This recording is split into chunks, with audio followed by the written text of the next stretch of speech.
Kolya Miller is a lieutenant in the Australian Army as a reservist, and along with his family, Simone, Talia, Ezra, and Adina, has been involved with our congregation for almost 20 years. While growing up, Kolya was part of the Habonim Dror Sydney and was later a member of the board for NSTE. He spent time as the president of the NSTE Kindergarten, now Apples and Honey Preschool, as well as member and president of Lane Cove Public School. Kolya's passion includes running long distances, adventure racing, and teaching karate. During the day, he's a cybersecurity specialist at KPMG.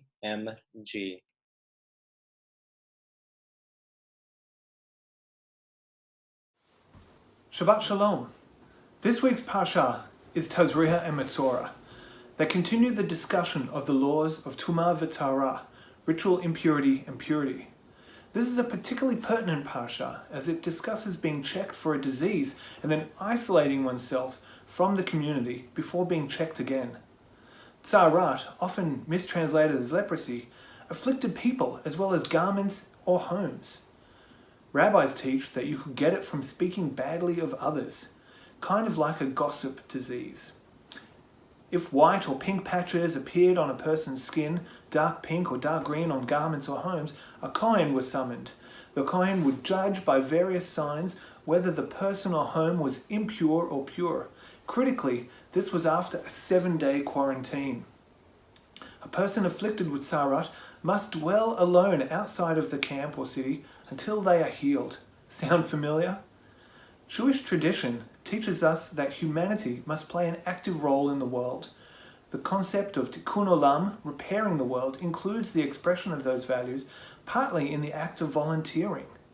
The world may be imperfect, but we have not only the opportunity, but really the obligation to help make it better and more whole. Today, especially with fires, floods, and plagues, we have the opportunity to contribute to our community in simple ways. I've seen people cook food for others, go shopping for others, and the ultimate way to repair the world at the moment is to simply stay at home on your couch.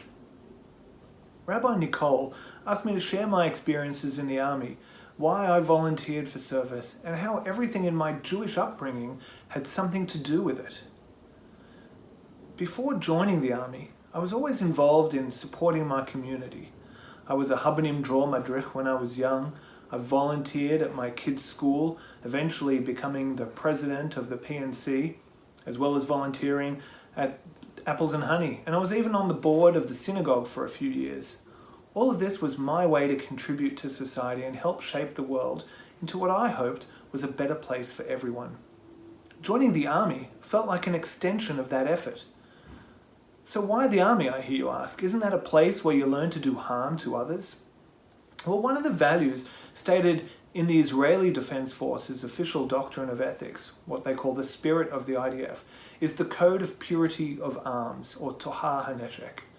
It states that the soldier shall make use of his weaponry and power only for the fulfillment of the mission, and solely to the extent required.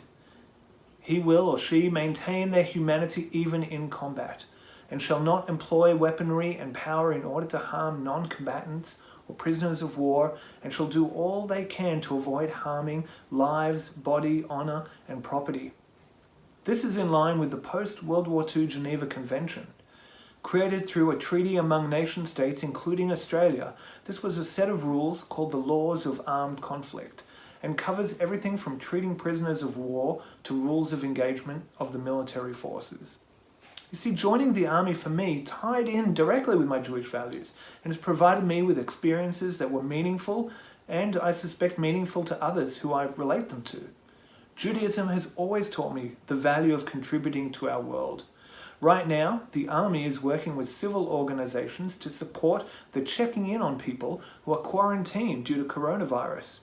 Just like Kohanim checking in on people with Tzarat. Now, I'm not a Kohen, but these are modern times, and we can all work together to assist each other. Throughout my army career, I've learned about respect, discipline, and the employment of action when appropriate. Importantly, I've also learned about the power of words. There's a very big difference between requests and commands. Being a commander is different to being a leader. And there are legal commands and illegal commands. But when we join the army, we accept that sometimes commands are unpleasant to follow. But we still have to obey them. Just like commands from God, sometimes we just have to accept that God knows better. And in the command is implicit knowledge that we don't have. We still need to action those commands. And clearly some of those commands relate to how we speak about others and how we act towards others. And there are ramifications, both physical and spiritual, to doing the wrong and the right things, like Cassar, where saying bad things about other people is the spiritual equivalent of catching coronavirus. You need to isolate yourself and think about your actions. We can face the same challenges today. Social media and online anonymity make it easy for us to point and laugh or make unpleasant comments towards others. This ANZAC Day, we're all in isolation. We've all been provided the opportunity to pause our regular lives and give consideration to our actions and our words. Social media and the spoken word are more important now than ever. But sometimes it's our actions that matter most. This Shabbat we celebrate ANZAC Day. Tomorrow morning, by simply standing still for a short time and remembering our history, we can, as a community, come out of our virtual isolation and connect to everyone else by doing the same things at the same time. That's kind of what Judaism is about, doing the same things at the same times as they've always been done. Tradition. It's why this Pesach past was still as powerful and important as ever. Even if we didn't get to spend it with loved ones, we still kept the tradition. We did the same thing at the same time. The army's like that. We all get taught the same thing. And it doesn't make us automatons. It makes us a powerful force. And it's what makes being Jewish a powerful aspect of our lives. So tomorrow, do the same thing at the same time. Stand in your driveway and pause for a moment to remember, lest we forget. And Shabbat Shalom. Thanks, Kolya, for articulating so beautifully what my mentor and Rabbi Danny Zemel said to me a few years ago when I asked where he thought the intersection between religion and civic life occurred. He said, one of the primary reasons to live a life of faith, for us a Jewish life, is so that our faith can inform our conduct in the public sphere. We want our Judaism to shape us as human beings. Our Judaism should inform our citizenship and civic participation, he said, no matter where we live. Our public Judaism should therefore contribute to the public and civic life of the wider community. So as we conclude our Shabbat service a bit early, outside the safety of our sanctuary, we turn our thoughts to those whose lives concluded before their time as they left the safety of home, driven by their devotion and service to country, and made the supreme sacrifice. Our memorial tonight begins with a prayer read by Rabbi Misha and is followed by the ode read by Bat Mitzvah student Rachel Cassar, and the last post sounded by her sister and Maya student Juliet Cassar. We will observe a minute's silence and then conclude. So we'll say now, Shabbat Shalom. A Remembrance Day prayer for ADF members and veterans, written by Rabbi Raymond Apple. At this moment of remembrance, we thank God for the courage and loyalty of all who gave so much for their country when the call came to go to war. We acknowledge the spirit of service and sacrifice shown by Australians during wartime and whenever our nation needed to stand up for justice, democracy, and freedom. May God bless the members of the Australian Defence Force and keep them from harm and danger. May they return home in safety.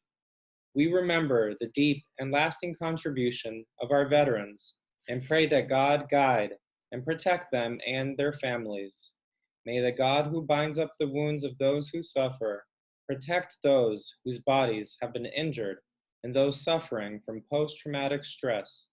Give them healing of body, mind, and soul. May the swords of war and violence soon be turned into plowshares of peace, when nation shall not lift up sword against nation, nor learn war any more. May peace bring its blessings everywhere in the world, and let us say, Amen.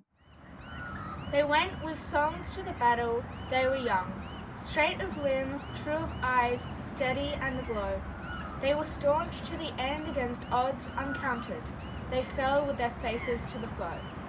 They shall grow not old, as we that are left grow old. Age shall not weary them, nor the years condemn. At the going down of the sun and in the morning, we will remember them. We will remember them.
Lest we forget.